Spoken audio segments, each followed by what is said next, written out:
to bridge the gap between spatial data and decision making, enabling more efficient, effective, and informed governance. At its core, GIS is a system that captures, stores, analyzes. How does GIS support decision making and day-to-day operations in your department or agency? And can you share a recent project where GIS played a critical role? Go ahead, Doug. Hi, everybody. Can you hear me? Okay. Doug Genzer, City and County of Denver. So I work for the IT Technology Services Division in the city, and we support all different agencies. And in terms of how we support decision making on a day-to-day basis is, we have an enterprise geodatabase. We have, 43 agencies, over 200 ArcGIS Pro and ArcGIS Arc Desktop users that all edit data, and we use this enterprise approach where the data is edited and published to a read-only database that can be accessed by everybody in the city. And through that, we influence policy decisions by just having quality data that is metadata, so people know, what they're getting with the data. So really our role is to, just provide that data. And in terms of a recent project where we used data is, you're intimidating me. Sorry, speaking closer.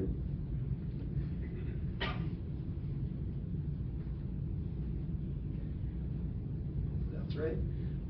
So Mayor Mike Johnson, when he first took over a year ago, a little over a year and a half ago, one of his big platforms was ending homelessness in Denver.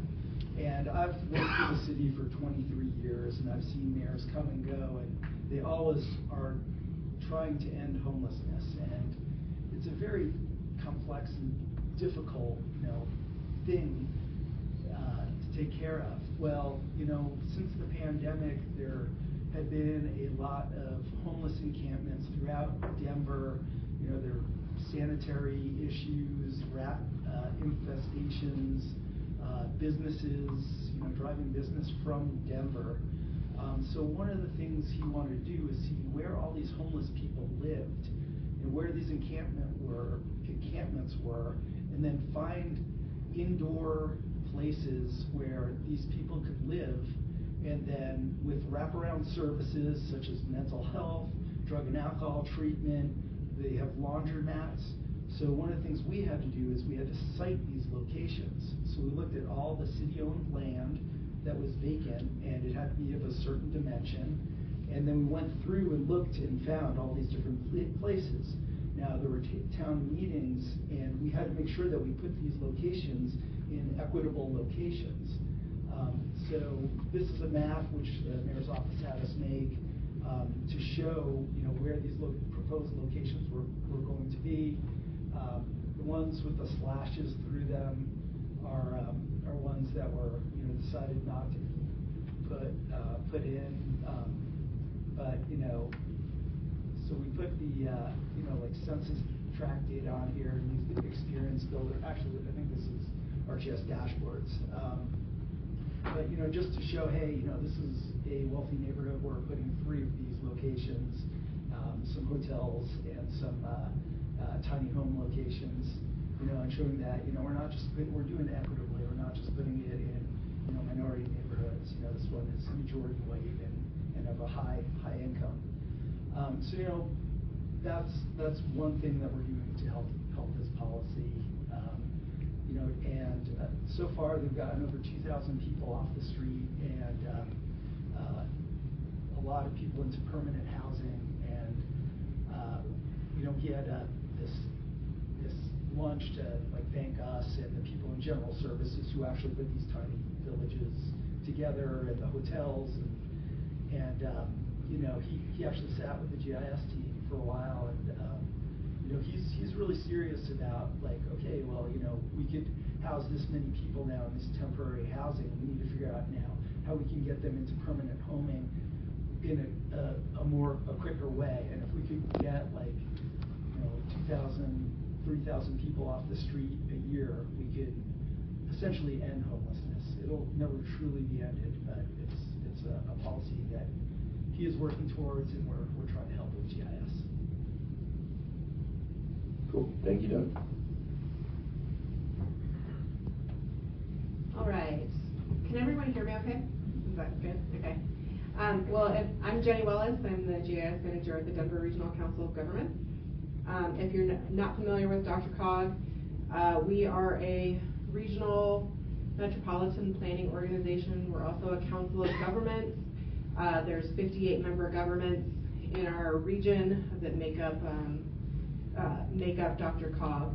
And we focus on, there's a couple of things that we do, sort of a unique shop, but we primarily focus on land use and transportation planning in the Denver region, and really thinking about what our region's going to look like out into the future, the horizon year right now being 2050. So what transportation services, what's our built environment going to look like when we're out to 2050. We are also the area agency on aging. So we have ombudsmen that support our assisted living facilities and nursing homes throughout the region. There's hundreds of them. So we have a lot of social workers on one side of the shop that works on that. We also have our Way to Go program, which works with employers and schools to promote school pool and carpooling options for folks, and then also Bike to Work Day, we support that program as well. So in terms of GIS support and decision making at our organization, it does play a big role. One of the things that my team focuses on is data development. So we'll take an annual data call of local data. We ask from the counties and municipalities in our region for certain data, and then we aggregate that and regionalize that. So there's a lot of challenges around standardization of data. But then what we try to do is make that data public and available for you all to use and analyze through our regional data catalog. So that's one of the things that my team works on. In terms of, in-house, there's a lot of transportation related plans that we work on.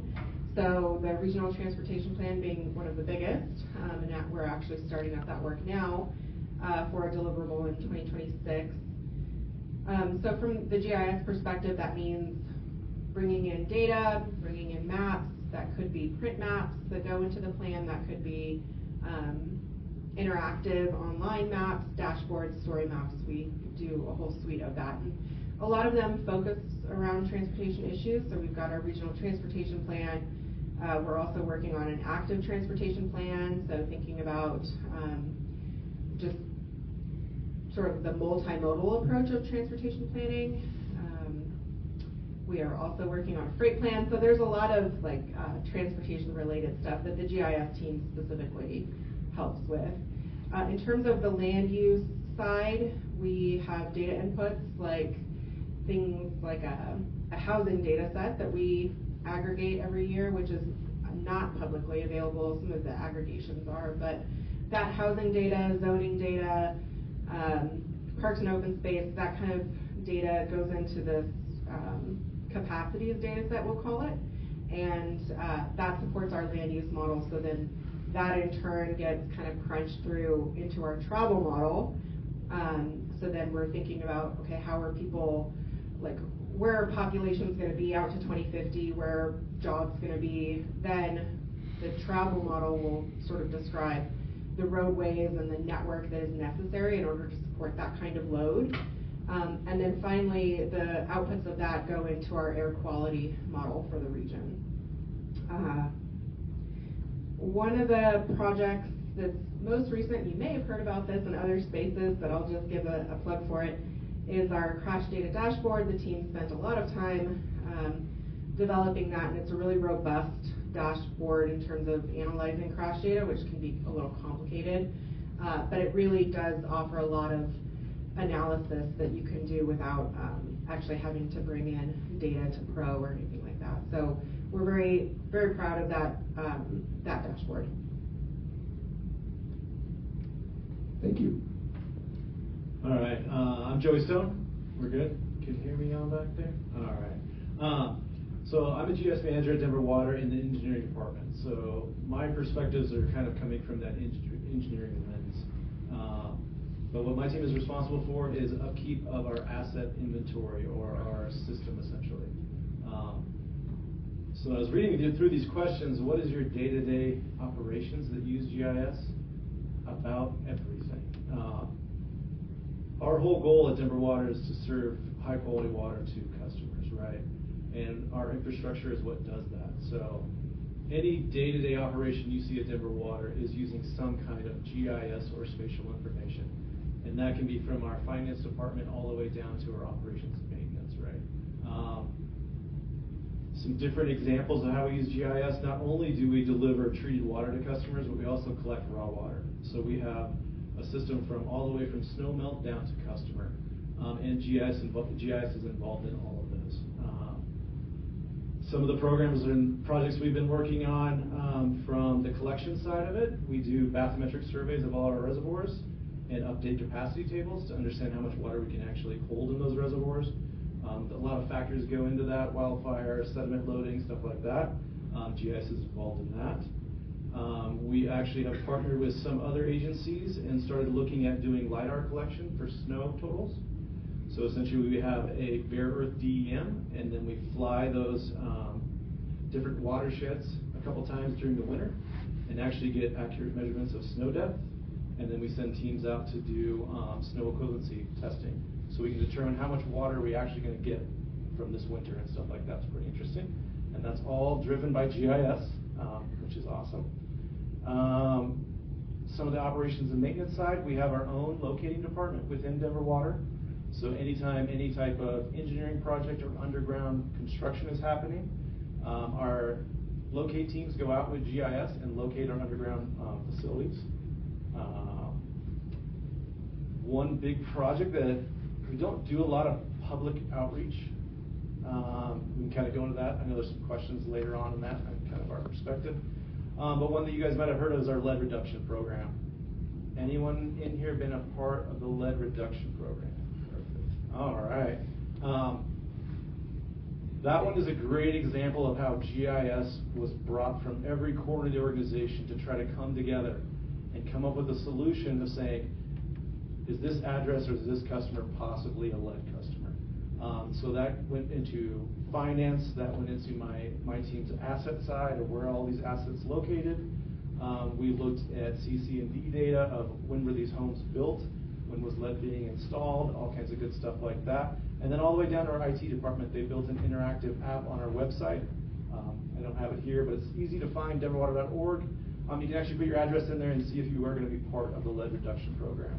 And it gives you a pretty brief little quick thing saying possibly you have lead, maybe you don't, and some explanation behind that, so that's pretty cool.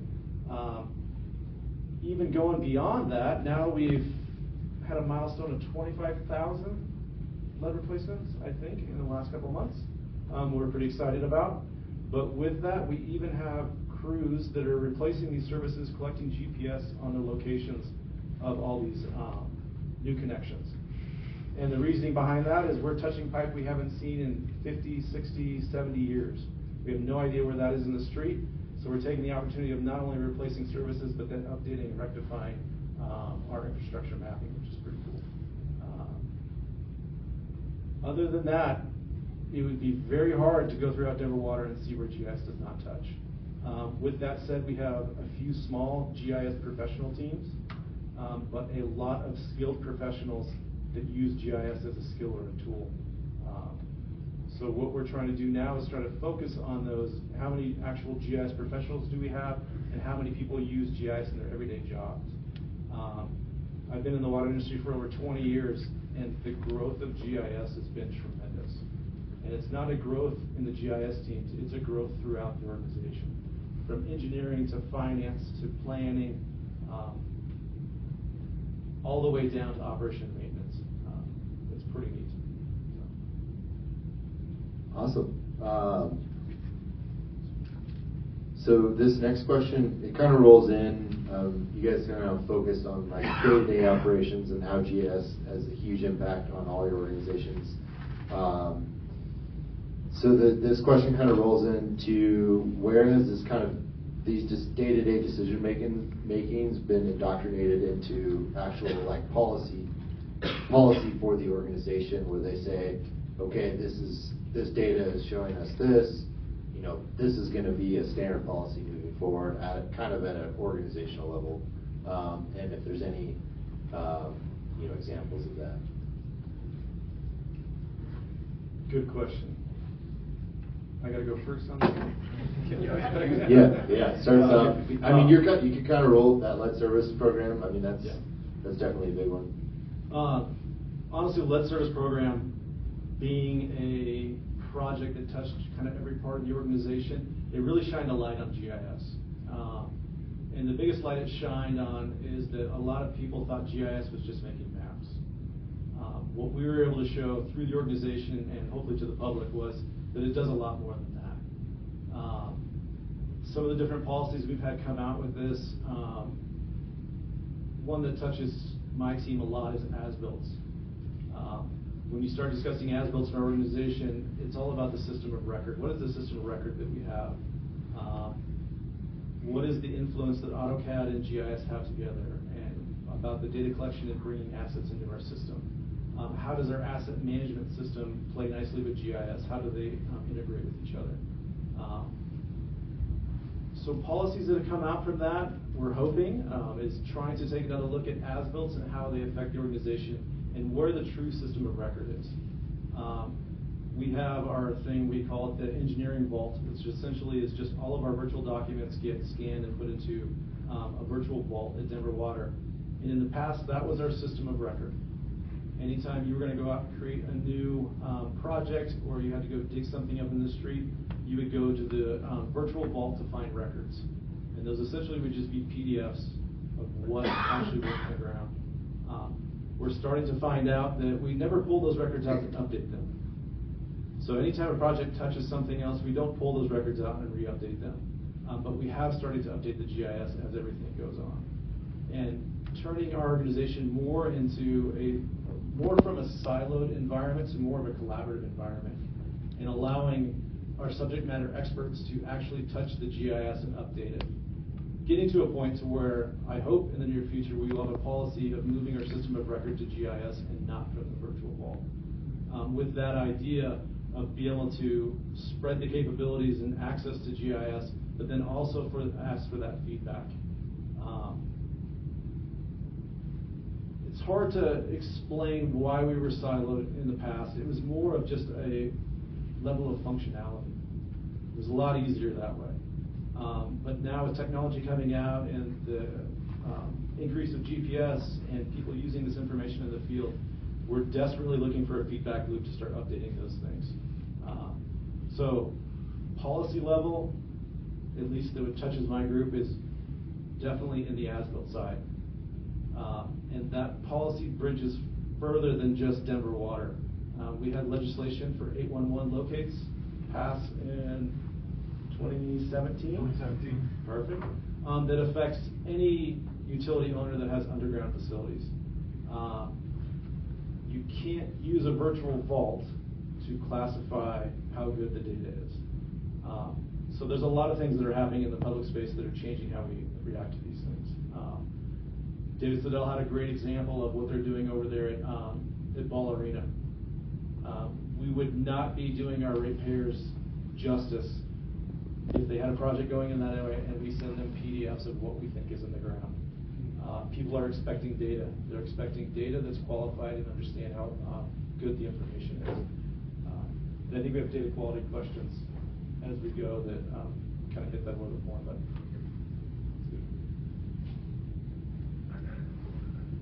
Did you have a I question? do have a question. Go for it. Go for it. I mean, I know you guys put in an expensive treatment facility relatively recently. do you guys have a digital twin of it, or what is the capacity that you guys monitor and maintain that facility now that I mean, it's brand new as far as I'm concerned. This is a safe space, right? I don't know, there's Denver water people. Yes and no.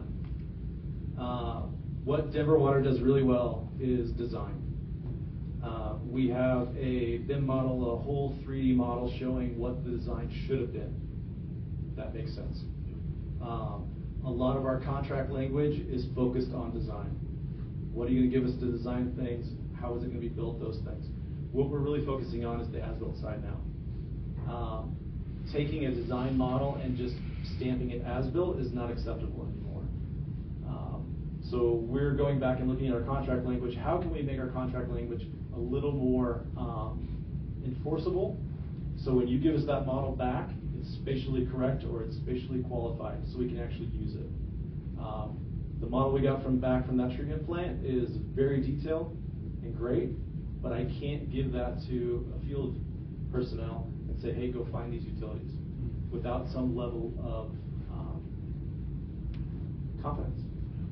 So how we're approaching that now is, can we use some of the expertise we have on the design side and start firming up some of our as-built contract language when it comes to big projects like that. We have a project right now, Gross Reservoir Expansion, which is a huge project.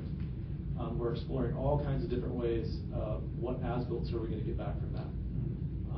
When we do the work ourselves, we have fairly good as-builts. But when we hire the work out, it all comes down to the contract language. That can be difficult. Go ahead. Not particularly GIS related. Gross Reservoir, is that hiking trail going to be flooded? Great question. I can't answer that question. They're gonna, all the rec that was currently there is gonna be, they're actually gonna expand another, they're gonna add more to the trail system. Oh, cool. Yeah. So yeah, all the recreation, we have a plan. That's like the final phase. But all the recreation that was there will be added to. So yeah, as we're being told, is part of the agreement we had with the different counties and the Forest Service was a big focus on recreation. It should be a lot better than it was before. Yeah. Any other questions? I mean, I just want to mostly wrap up my question. So digital twin is not necessarily where you guys are at currently. You're focusing on the as-built and trying to refine that model is what I'm hearing. Correct. We are in the process of moving to utility network, which will be more kind of a digital twin. We are in the infancies of that. It's expensive. Yeah. That's the biggest thing. Without taking up too much time, at least from my perspective, with a digital twin, there's two aspects to that digital twin. Am I looking for connectivity and how the resource flows through our system, or am I looking for actual spatial accuracy? Two different things in my mind. The struggle we're having and the struggle I've had for most of my career is, how can you bridge those two together? How can I have the connectivity and the tracing capabilities, but at the same time have a level of accuracy that I can actually go use that in the field? So that's the goal. That will always be the goal. Another thing that's difficult is, where does that reside? Is that a BIM model? Is that GIS? What is the answer there? Which is difficult. I think I'll tackle the policy question about decision making just from the structure of DRCOG. Like I mentioned, we have 58 member governments.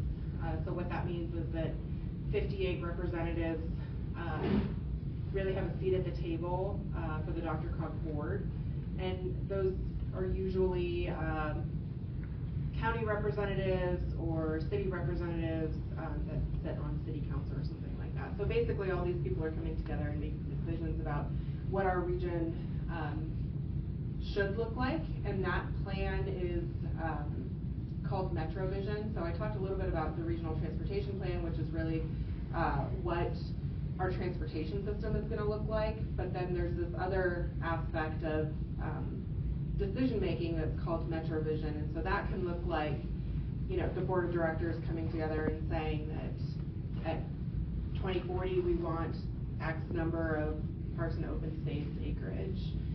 It could mean that by 2050 we want X amount of households not within, a wildfire risk area. So it's more aspirational in terms of what we want to see as a region.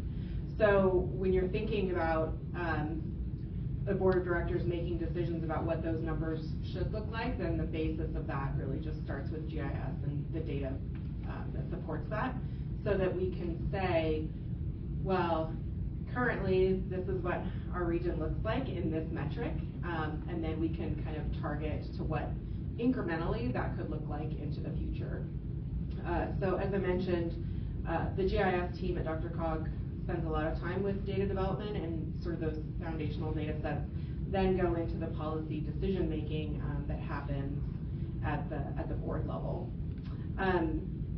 Another thing I wanted to mention too, just because it came to mind in terms of service improvements that I feel has been very valuable. It hasn't gotten a lot of airtime, but we think about just driving our streets and how traffic signals, for instance, like when you're driving down the road and a traffic signal's out, you may not know what jurisdiction that traffic signal is in. It could be very clear, it could not be very clear. And so there's always been a disconnect of people trying to report traffic signals out, and then they basically get the runaround from like 3 or 4 different jurisdictions to finally find the one so they can do that reporting.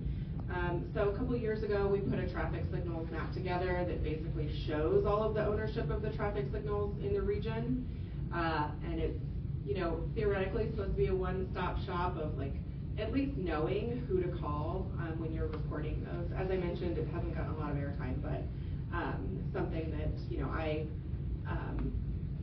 I think is a benefit, and I hope that people are able to use that. Nathan, do you have a question? I do. Just signage. Was signage part of that? No, it's really just the traffic signals, like the knowing which traffic signal, having signs on the traffic signals. Oh. So they know the jurisdiction that they're in. Yeah, that could also be an option too. Yeah.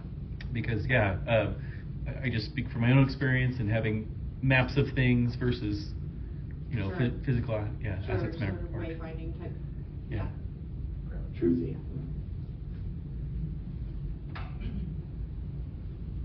So GIS is influencing policy in many different ways. My team, we're the enterprise GIS team, or IT. So we have to create policy sometimes.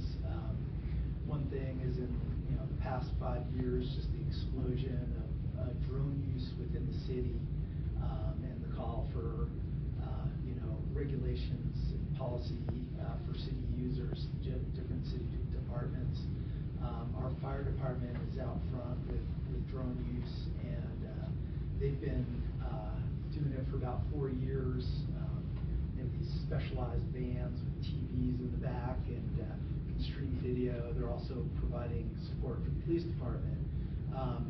There was a big deal with DJI drones, the fact that they're made in China, and Congress had put forth a bill that was going to ban future use of their products. Our police department really wanted to use their drones because they're cheaper and they have much higher capabilities. And our department, technology services, some people in the security area said that they couldn't use them, and the police were really upset. Went to the mayor. So we went and looked, at the risk again, and now the police can use. The police actually ended up buying these American drones that really didn't work very well for a lot more money. So. But you also bought DJI. So What? You also got a DJI. Well, I'm getting there, man. So some companies sold us a DJI, but one of the things is for we're GIS, we're IT. For us to help develop a policy, we need a drone. So we use that to justify getting a DJI and base station, and we've going out and learning. Also, about 3 years ago, we got site scan from Esri, which is a drone imagery processing software. Has really great 3D rendering, and we worked with Esri and the fire department to really improve their service. There was a fire in Vesco. Sorry, it's not Vesco. It's in Powerfield at Mile High 2 summers ago, and there was a new captain on the scene who didn't know where the hook-ins were for the water. And so we've flown with the fire department in Vesco and gotten all different angles and made a 3D model so they can measure things off of that. They can look at it on their tablet with this site scan. You can publish right to ArcGIS online, and then they can use it on their tablets, which they have it every incident commander has on the scene. But through that, we're working with our data privacy and protection people and our risk management department to develop a policy that's not too restrictive, but does protect people's privacy, but also and safety. One other thing about the drone. So, our Molly Dorner from my office, GIS analyst, got her license, and she's our drone pilot now. We found out that the I-25 interchange was opening, and we get near map data, but we get it every 3 months. So instead of waiting for that, she went to the park and ride, flew drone up, and she didn't fly over it because that's not what you're supposed to do, but took photos of it, and we were able to map that accurately and get it to 911 for dispatch at a much quicker pace than we ever would have had to. So that's one aspect of policy. Another thing is the downtown Denver Authority is like a tax district, and there was a vote last November on expanding it. So we did a lot of scenarios with Mayor's office and with our Department of Finance to find out what properties should be part of this district. And the district actually is going to provide money to help revitalize downtown. So, GIS was essential in defining that area and what properties should be included. Another thing is natural medicine was approved a couple of years ago, which is, mushrooms and ketamine. So our excise and license department needs to know where they can put these things, what the regulations should be. So, it can't be within, 1,000 feet of a school or near a liquor store or whatever. So we take all the requirements, and we put it in, and we run a complex model, and then come up with the areas. They review them, and then they legislate that, make that part of the zoning code. So we do the same thing with marijuana. We do it with alcohol and different liquor licenses. But whatever the mayor wants, we need to now analyze it because they don't have their own GIS people. Awesome. Yeah, as you can see, it's a diverse range of policy that is affected by the data that we put together. Oh, yep, we got a question over there. Kind of for all three. On this policy note, where are you seeing GIS used to enhance your sustainability policies within your organization? I think we have that question. Is there, let's see, there was, oh yeah. I could. Yeah, we could dive. That's a question. We could just go dive right into it. I'll throw the number 9. I didn't have the question list. I don't know if we'll get to number 9, but let's. Do you guys want to respond to that one? Okay. I'll just hit it quick.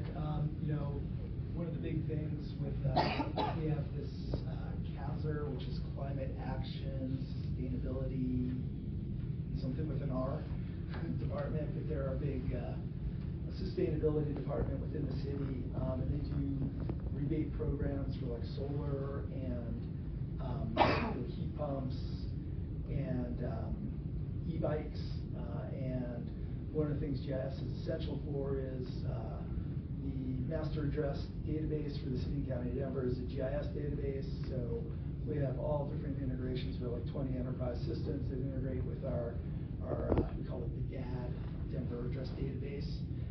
You need an address to get a permit, but also we use it to make sure that these people are within the city and county of Denver and they qualify for solar or for these rebates. Another thing is we have done solar analysis to determine where the best place on public parking lots are, city-owned parking lots, and actually we looked at DPS schools to find out where the best place for solar gardens would be. And then, what else? Let's see. Also looking at demographic data for like the equitable community tree planting programs and where they should distribute seedlings for free to Denver constituents. A couple of things from DRCOG. Part of our transportation planning and transportation demand models really speak to lowering that BMT, and part of our regional transportation plan too talks a little bit about like greenhouse gas emissions and trying to lower that. So our travel model team, our land use model teams are kind of plugging those scenarios into our models to determine outputs that meet sort of those needs. The other thing that I wanted to spend just a minute talking about is DRCOG recently received I think it's like a $200 million grant from the EPA to work on a decarbonization program. So the role that GIS is going to play into that program is still kind of yet to be determined, but it's really going to be a region-wide program where we're investing in sustainability and like heat pumps and things like that. So we're excited about that program, but it's really just kicking off, and we're just going through a huge hiring spree in order to support that program. So I think more to come on what that will look like for us. Yeah, Denver Water, we're always looking at that. Some examples we have is a watershed management. So starting to treat our watersheds as assets, and that's everything down to the trees, to the soils, and how we manage those. A lot of interaction with the Forest Service when it comes to forest management and cleaning up forests. Wildfire is a huge thing that we constantly look at because it causes all kinds of fun stuff. Sediment loading into our reservoirs, it can cause water quality issues, stuff like that. So constantly starting to look at our watersheds as more of an asset and treating the same as we do of our infrastructure. Some of the things we started doing, Denver Water the board passed a policy to be carbon neutral 2030. 2030. So a lot of stuff coming out of that. Truck routing, monitoring trucks, where are we sending trucks? Are they going the most efficient route? Are they idling? And if we do have trucks idling, where are they idling? What reasons? Stuff like that. Some other examples, I went into the snow total stuff of really just looking at our assets in an analytic way and understanding are we using them to the best of our abilities with always that sustainability kind of thing. If you ever get a chance, come down to our new campus. It's pretty unique in sustainability. Every piece of rainwater, snow melt, all that good stuff actually goes back into our system, and we use that for irrigating. And then any gray water that comes out of our administrative buildings or our trade shops all go in and gets treated, and we use it for irrigation on site with the idea of potentially not drawing any water from the water system, only for drinking. And then we have solar panels, almost ability to be off-grid at our administrative building, but the new treatment plant you talked about is a completely off-grid system. So it's completely sustainable within itself, which is pretty cool. Helps with security big time too. So. Yeah, I think it won a Green Design Award in engineering. Yeah, it's pretty cool. Yeah, that was a good question. I'm glad that came out.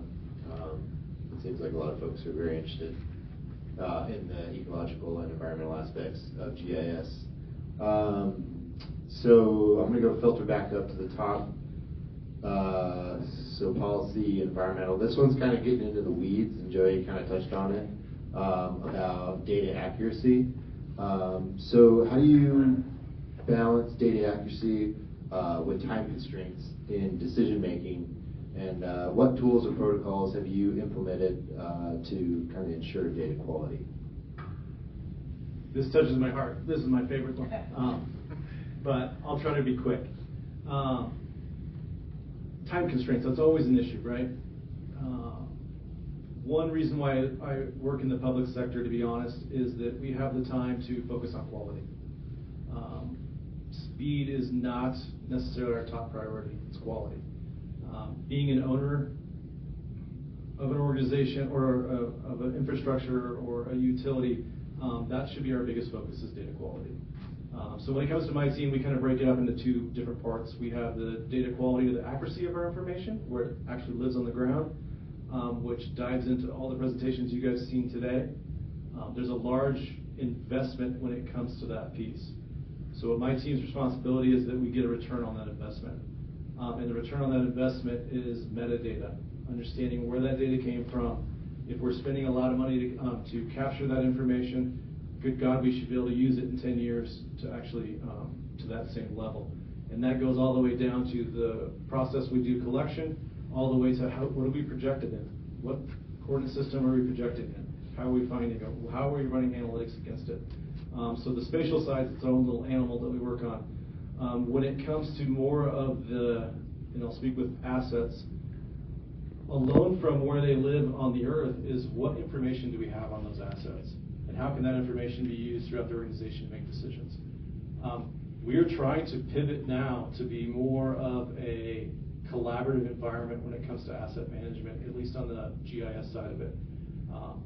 My team gladly owns the spatial accuracy and being responsible for that piece. Where we're pivoting is trying to get subject matter experts more involved in the GIS itself. So my team isn't making decisions on what kind of material, what kind of manufacturer these assets are. We're relying on subject matter experts that are actually in the field looking at these assets on a daily basis, updating our system of record.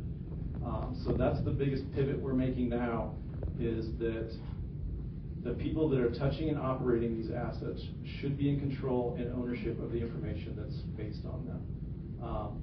So with that said, there's a lot of stuff that we're working on now on how can we integrate with different systems throughout our organization to either push information from GIS or pull information into GIS and have a true system of record. So when it comes to processes we have for quality, when it comes to the spatial side, I could talk for hours, but it's all standards and standard operating procedures when it comes to collecting information or creating information. On the back end, we're kind of trying to push that to our subject matter experts to determine what that looks like. We're a team of 9, and in no fashion should we be making decisions on exactly what is that asset. When number 1, we didn't install it. Number 2, I've never even seen it. And number 3, we're the wrong team to keep that information up to date.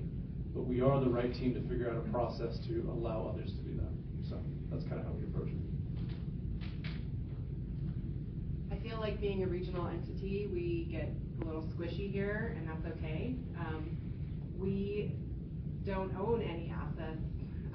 We leave that to our jurisdictions. So the spatial accuracy of our data can get a little squishy, and we're okay with that. When we think about our regional land use model, our travel model, the inputs to that don't really require a ton of accuracy. We do spend, like I said, a fair amount of our workload is processing data sets, but we tend to take an approach of like, it's good enough for this year. A really good example of that is housing, or our parks, recreation and open space layer, that when we're aggregating all of the jurisdictions' data in the region and standardizing that, we basically have a cutoff point of like, we know that it will take us X amount of time to do this. Sometimes we let that time go, like if it takes another couple of weeks to process some mobile homes so that we get it right in terms of the the housing counts that we get, and we know that, you know, a travel model run is coming, then we'll spend a little bit more time with it. But we definitely have the luxury of not being very precise with our data. The other thing is that, you know, our data, because, you know, we're thinking about these approaches from a regional perspective, we talk with our internal stakeholders, so our land use team, our travel model team, and they really guide those decisions of like the fidelity of the data and like how precise it really needs to be. So yeah, I think that's all I have on that. I just have a brief question for you. I know, I figure anyone else who went to GeoWeek as well was a part of the Dallas-Fort Worth Airport presentation, and they're installing LiDAR sensors to monitor traffic. I'm not sure if that's something you've ever considered, especially with that large grant. At $200 million, especially in this day and age, is insane. So I was just kind of curious if it's something that you guys have considered, especially on I-25, because I know I struggle. I-25 kills me. So that's not something that DRCOG would implement. That would be something that either CDOT or local jurisdictions would implement. So really, we don't have any programs right now to think about that. We have a traffic operations team that works with the local jurisdictions with sort of integrated technology, and I'm sure at the jurisdictional level, those are conversations that are being had. But at the DRCOG level, in terms of dollars to implement those kinds of things, that's just not kind of in our wheelhouse. Yeah, so the way we work on data quality and data accuracy is first through our governance, our enterprise GIS standards. You know, my team monitors the enterprise geodatabase for the city that all GIS users have access to, and there's minimum standards, naming conventions that everybody needs to meet in order for us to host their data and put it out. You know, the first and foremost is metadata, and the metadata should have some sort of fitness for use, allowable uses. You know, along with that, this is actually going to a security question later, but you know, who can view that data? You know, is it public data? Is it internal only, or is it just your agency? Another thing is, you know, ArcGIS Online for us used to be like the Wild West. You know, we have our enterprise geodatabase, which is great, but people can do whatever they want. Well, a couple of years ago, we started doing annual ArcGIS Online audits and reviews and making sure people had the minimum, you know, we came up with governance, made sure, you know, there's metadata, you know, there's fitness for use and whatnot in there. And anything that was old, they reviewed, and either it was over 2 years, they needed to tell us it was okay, or they needed to not share it or publicly or delete it. You know, just so there's not that old data out there just sitting there for somebody to find and make a bad decision off of. Another thing is, you know, we're the IT group. I should keep on saying, but you know, if it's really important, you know, mission critical data set, you know, it should have a data model, and it should have domains where there's allowable values or subtypes where things are civilized a certain way. And you know, we're going to the utility network also for our wastewater, storm and sanitary networks. You know, so we've been using like Data Reviewer, or we've been working with Esri, you know, and to find out where the errors are. You know, it's Esri add in.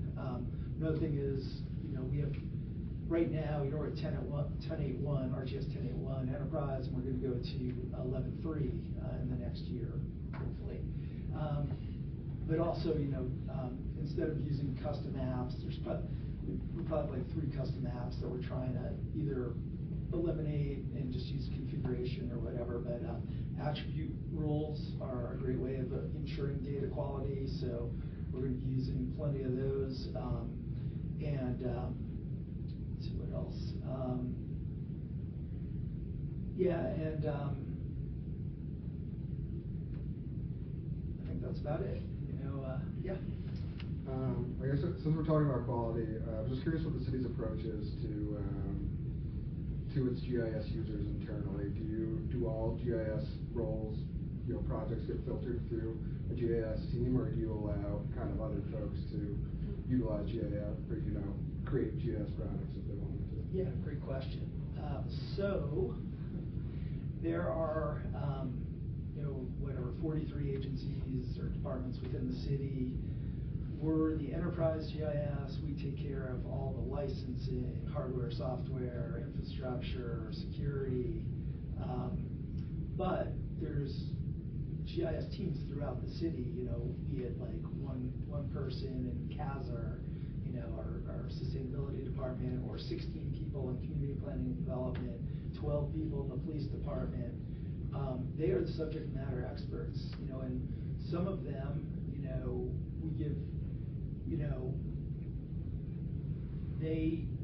a lot of them do their own projects, and we do not interfere. We just say, if we're housing your data, you make sure that you follow our standards. And, it's not like we're totalitarian. We have a GIS user group. We make sure people understand the rules and that we're not being overbearing. We look to refine them and be less stringent whenever possible, because you don't want to make it where people are going to have like shadow GIS.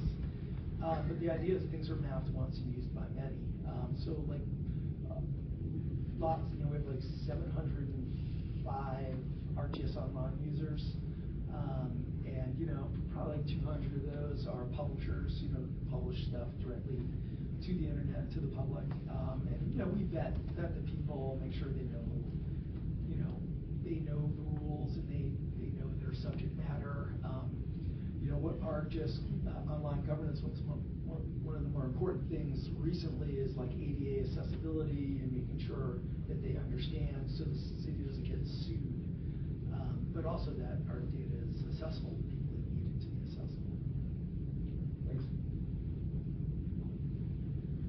I have a question for you, if that's all right. Oh, yeah. What would you say your leverage, or what is your mechanism for enforcing data governance? Is it enterprise publishing, or is there anything else that kind of go along that? Well, most people in IT are introverts, and I'm very extroverted, and I really try to establish relationships with people and make them understand the importance. And when we catch somebody doing something they shouldn't, try to bring them along. But the thing is, we provide all these agencies, or most of the agencies, licenses for free, and we'll buy new data, like Nearmap. We didn't have Nearmap for like days this useful, so we'll give you all this stuff for free, just follow the rules. When I was doing that ArcGIS Online audit, there's probably about 5 people, and it's the first time I ever did it. I was like, after like the 16th deadline, I was like, I am decommissioning your account until you clean up your stuff. So, and making all your stuff, not viewable by the public. They cleaned it up pretty quick. So, but it's self-policing, and people in agencies look at other agency stuff and let us know. So it's not perfect, but it's not, it's not complete iron fist. Great. That kind of actually leads into, I think, our fourth question.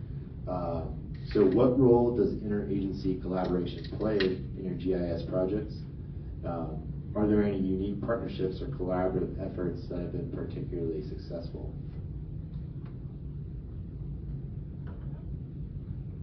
Yeah. I'll start. So I mentioned this earlier, but crash data is kind of front and center with transportation planning and safety. And crash data in the state is messy. And there's a lot of workflows. The crash data moves through a lot of processes in order to get to a point where you can actually analyze it and do something with it. DRCOG has struggled with maintaining crash data and really taking the state's data and improving on it. So at the jurisdictional level, you have your local police department, sheriff's office, or CSP that you can leverage. But when you think about like regional analysis, really we have to lean on the state aggregating all of the data and then providing it. So we've struggled with crash data for a long time. Latitudes and longitudes, let's just say, that's like the classic example that a lot of the points don't have latitudes and longitudes. It's difficult to geocode them, and that would be kind of one place where you'd want to be as precise as possible when you're thinking about sort of countermeasures to mitigate safety issues. So one of the things that DRCOG did, and this was over 2 years ago, we started partnering with CDOT to really understand the issues around crash data, and we did this through a 405C grant through NHTSA, that's the National Highway Safety Transportation Administration. They have this program where they allocate funds to each state to work on crash records or sort of safety improvements. And so one of the things that we did was we hired a senior planner to come in and create this crash data consortium for 2 years. So what that looked like was bringing lots of stakeholders together in this space, and that can be emergency responders, local law enforcement, CDOT, the Department of Revenue, who actually owns crash records. They are the sort of record keeper of those records. And so bring everybody together to really talk about the issues around crash data. One of the things that we did in our grant was create a performance metric that said that by the end we would snap crash records. I think 25% of the crash records would be snapped to a linear referencing system. So that took a lot of work in terms of working with CDOT to get their linear referencing system and be able to create a process where we were able to do that. So the Crash Data Consortium still exists, even though 2 years later the grant is over, and we actually just had a meeting this week to kind of workshop performance metrics. So that would be, I think, from recent memory, a really good example of that interagency collaboration where we actively sought out stakeholders like local law enforcement that DRCOG has really never had relationships with, and now those relationships are really strong, and we can actually go to a city, for instance, and say, you know what, we're noticing in the crash data that comes out, 2 years later that your records are missing this, sort of key element, and we can work directly with law enforcement so that we can work on training to improve those records as they're coming in. So Crash Data Consortium, if you haven't heard of that and you're interested in it, it's on our DRCOG website.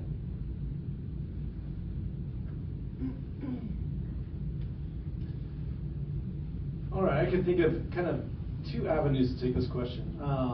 The first one is data. We don't share a lot of data with the public or other jurisdictions for obvious reasons, for security reasons, stuff like that. But more than likely, if you live within the Denver metro area, suburbs, you are getting Denver water resources. Even though if your bill says somebody else on there, more than likely it's Denver water that's in the pipes that come to your home. So we do a lot of data sharing with these different distributors, is what we call them.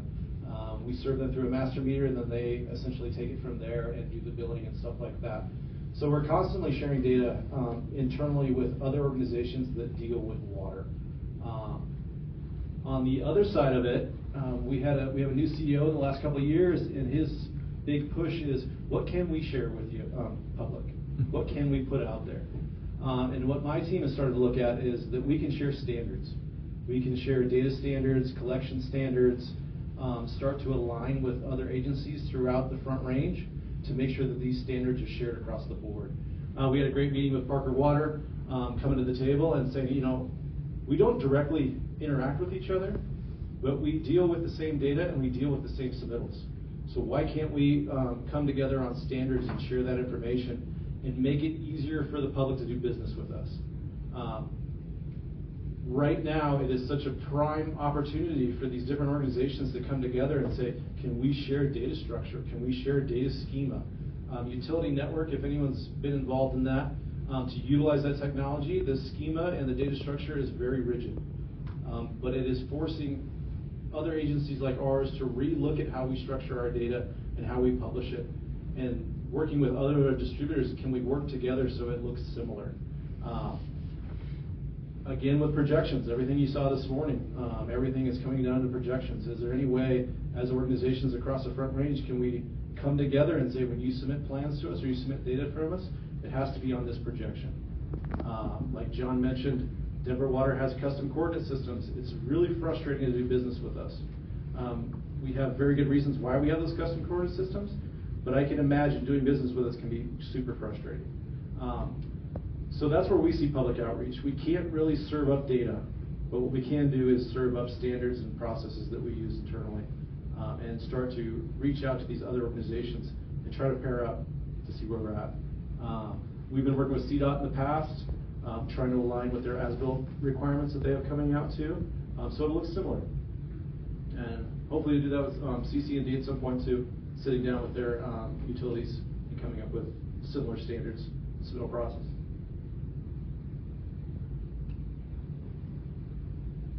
So we're constantly collaborating, with agencies. I'd say one of the greatest collaborations we have is with DRCOG, with the regional, the Denver Regional Aerial Photography Project. I mean, we have gotten so much great data over the years through them at a reduced cost because it's 10 area consortium, county. And they've been great partners. But some of the memorable ones I can think about is internally during COVID, looking at vaccination rates and equity, and looking at these maps. Andrew in the back did that analysis, and then trying to determine where Denver Department of Public Health and Environment's mobile van should go to help with vaccinations. Another thing is like working with the fire department. I started in 2002, and one of my first projects was a fire facilities master plan of where to put fire stations over the next 25 years based on projected traffic. We used traffic analysis zones to determine future congestion, and used speed limit and network analysis with our streets. So we looked at where we thought population growth would be, up by oh gosh, I'm going to call it Stapleton. What is it called? Green Valley Ridge. Yeah. No. Park? Oh, Central Park. Central Park. Thank you. But that has carried on, from members of my team now for years, and we've cited over eight fire stations over the 23 years I've been with the city, which is really rewarding. But my kids are getting a little sick of being like, we go to the airport, you see that? I told them to put that there. So hopefully it's in the right spot. But I mean, I look at my team, and my team gets a lot of kudos because we're here to help people implement the GIS. There's a lot of great data. We have a lot of great software available, but being helpful to other agencies and making sure they do things the correct way to get the maximum, utilization of our software and bang out all the money we spend on it. That is a true value that our IT GIS group brings. Just helping people help themselves and use their subject matter expertise to do great analysis and make great decisions. Awesome. Yeah, that's it takes a lot of groups inside the organization to kind of work together, and other agencies, and GIS can help support not just the organization itself, but collaborations with adjoining agencies. So this one's is a little more open-ended question. But what are some of the biggest challenges you faced in implementing GIS in the public sector, and how have you overcome them?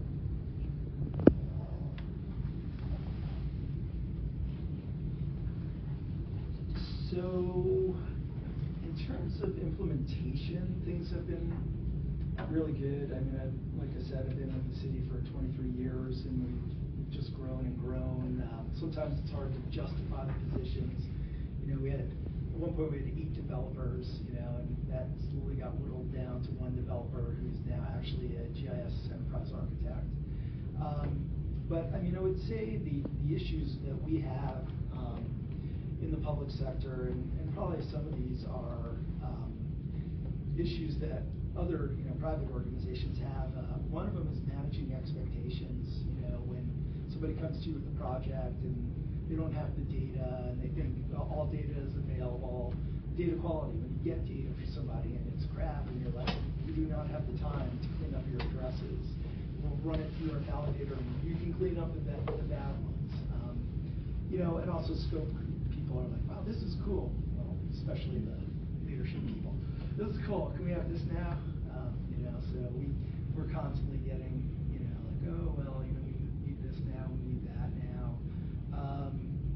You know, change management. You know, we're going to 11.3 and ArcMap is kaput. And some people have been using it for 23 years, and you know, just being like, hey, it's going to be okay. Making sure you communicate. You have a communications plan, a change management plan. You're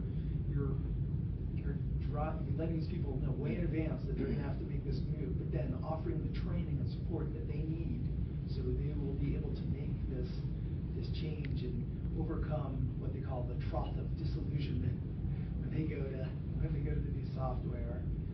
So that's something we're in the midst of right now. And then overcoming silos. You know, we've done a great job over the years. And you know, when you've been with an organization for a long time, sometimes waiting for somebody to retire is a strategy.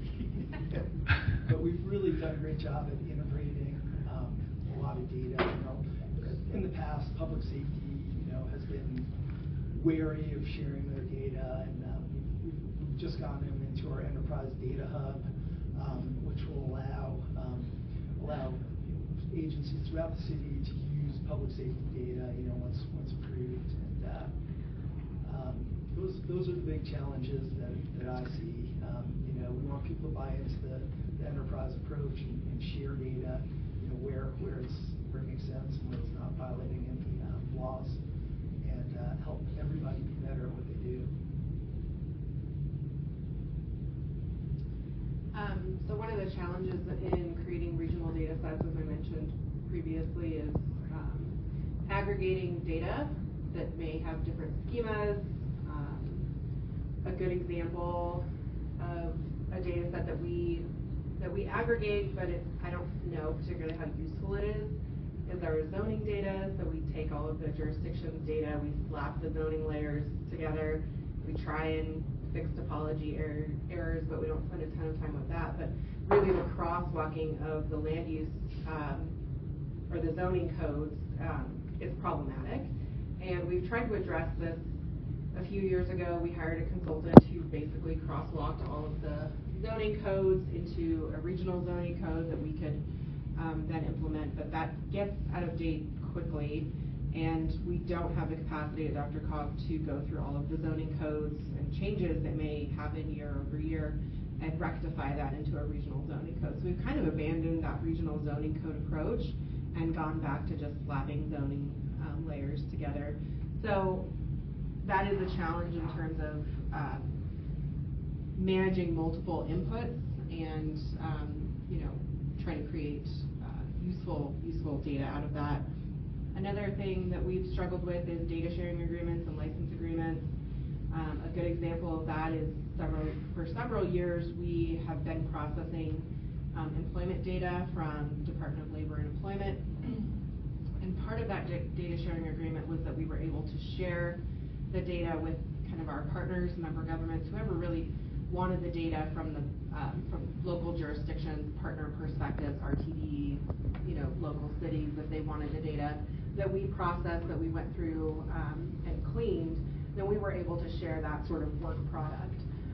But over the last couple of years, the DLE has really tightened their restrictions on that data, so much so that it prevented us from really even sharing the data with our partners. So we had to kind of stop that program, which is unfortunate. And then the other thing that Doug reminded me of is infrastructure, man. It is hard. Especially, we're a small shop at DRCOG. I manage a team of 5 that are busy making data, creating web maps, working on plans with our transportation team, and so our infrastructure team is quite small. It's basically me and another guy that work on it when we can, and that's kind of a frustrating approach when you're talking about large infrastructure projects. On top of that, when I started at DRCOG 13 years ago, we were pretty much an open source shop. I mean, we had ArcGIS because our member governments use it, but it was very much open source platforms that we're still using today, like GeoServer. And so thinking about, that migration plan is important so that we can continue to serve up good quality data on our regional data catalog, but those infrastructure projects just take a long time when you don't have dedicated staff and resources. Yeah, all mine are very similar. Some of the biggest hurdles we have is legacy workflows, legacy processes, and legacy data. Denver Water's been around a long time. And with that said, we have a lot of employees tied to those legacy workflows and legacy processes that have spent their entire careers creating these and put their blood, sweat, and tears into these data sets. So it's all about change management. Coming in, understanding where they're coming from, understanding why they do those workflows, and then essentially, like he was saying, is you bridge out and you say, how can we make this easier for you? How can we make this, what can we bring to the table to make your job easier and more accurate, stuff like that. So those are big hurdles. Heard it plenty of time. We've been doing this for 30 years. Why fix something that's not broke? So really that communication piece is the toughest part. So that's more at the user level. More at the executive level is this perceived understanding of GIS. I don't know if anyone else in this room kind of faces that, but people think they know what GIS is, and it's usually tied to maps. So pushing the technology throughout the organization and trying to get traction can be extremely frustrating when they think all it has to do is with maps. So just finding those opportunities that you can insert GIS or some kind of technology that's around GIS and start to show those capabilities. It feels like a lot of times I'm a salesman, that I just walk around and try to sell GIS throughout the organization. Lately it feels like that's all I do. I don't implement a lot of GIS, I just sell the ideas and hopefully it goes. So those are kind of the biggest things we try to overcome. The benefit we have at Denver Water, it's easily 90% of the data in the databases we have some kind of spatial aspect to them, which is helpful. We had a project come across our desk the other day that was, we need to install arc flash labels on some of our electrical cabinets. They gave us a list of addresses. They're like, we need to see this on a map. So it's just those opportunities to jump in there, and yeah, they add more work, but it's opportunities to show what we can do and how we can make your job easier and stuff like that. So those are the big ones I have. Cool. Yeah, so we're still doing good on time here. This might be your final question. We do still have 2 more presenters, and they've got some pretty cool presentations. So I want to make sure they got the space to present their topics. So this one's probably it's kind of another open-ended question, and maybe it might spark some discussion as well. What future GIS trends do you foresee having the most impact on public services, and how are you preparing for these changes? Accuracy, accuracy, accuracy. At least in our space, that's a huge driver. Everything from AR to VR to all these different technologies coming up that come across our desk all the time. We want to start using VR. We want to start using this stuff. And it all comes down to data accuracy. So that's our biggest focus right now, is just collecting the data as accurate as possible, protecting that investment, and then making it available to the organization. Go ahead. Do you have any independent measures of your data accuracy? Say again, sorry? Have you measured are you measuring internally the data accuracy of the information that you have, or have you had somebody do it for you? We are focusing on new data coming in. Okay. And a lot of that is being driven by legislation too when it comes to utilities. Anyone who's in the utility space that doesn't know about the 811 legislation, I'd encourage you to dive into that. Essentially what that is, any type of owner of underground infrastructure needs to start qualifying the accuracy of that information. So that's driving a lot of it. But I'm happy to say Denver Water's been fighting this battle way before the legislation came out, and it kind of just reinforced what we're doing is on the right track. So that's my biggest thing. When it comes from LiDAR and it comes from scanning, be it traditional, be it fixed wing, be it remote sensing, all that stuff, the big trend for me is everything is getting more accurate, and our jobs are to essentially get the return on investment on some of those purchases. If we're collecting that information at the high accuracy level, then we need to understand projections, we need to understand coordinate systems and all that stuff. So I just think as a GIS professional, our responsibilities are growing as we get more in bed with the processes and stuff throughout organizations. So I mean, my biggest thing that I think that Denver Water does do really well, but I think involving a number of sensors that I mean, I can't speak to exactly what sensors to implement, but obviously within the accuracy is the quality of the sensor that's measuring that data. So I think obviously there's a factor of quantity of sensors and the quality of the sensors, and it seems like to me those are both major endeavors currently, making sure that everything is optimally monitored and also optimally, I guess, maintained through that accuracy, you know? Definitely, and then to ensure accuracy is all about metadata. And we're talking about metadata for data sets, but metadata all the way down to the individual feature classes. And then even further down into those individual points. So metadata, we're looking at like from the top end all the way down. Collecting, if we go out and collect an asset that's underground, we need metadata particularly for that exact asset, all the way up to the data set that it's a part of. And that's how we're approaching it to kind of protect that investment essentially.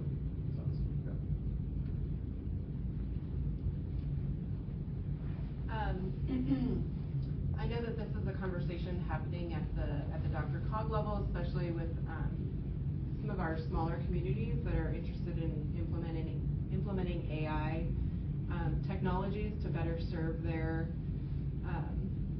people walking in the door. Like a good example might be somebody that wants information on a couple of different parcels, or they're interested in development for a certain area, and there's technology that's growing that's basically able to serve as kind of a receptionist that can get all of the information regarding those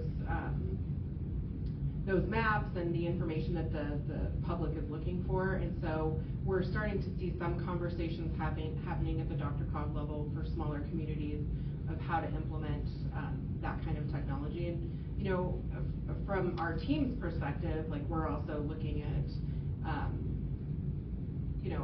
Python automations and using AI and Copilot so that we're able to process data quicker, and that's been a good thing for our team to be implementing. There was one other thing just in terms of like we talked about sensors and talked about traffic and transportation related planning. I think that we're seeing a lot more of that kind of data come through the door, and so at least in my discipline, we're probably going to be seeing a lot more of that at the regional level in terms of real-time data for that kind of analysis.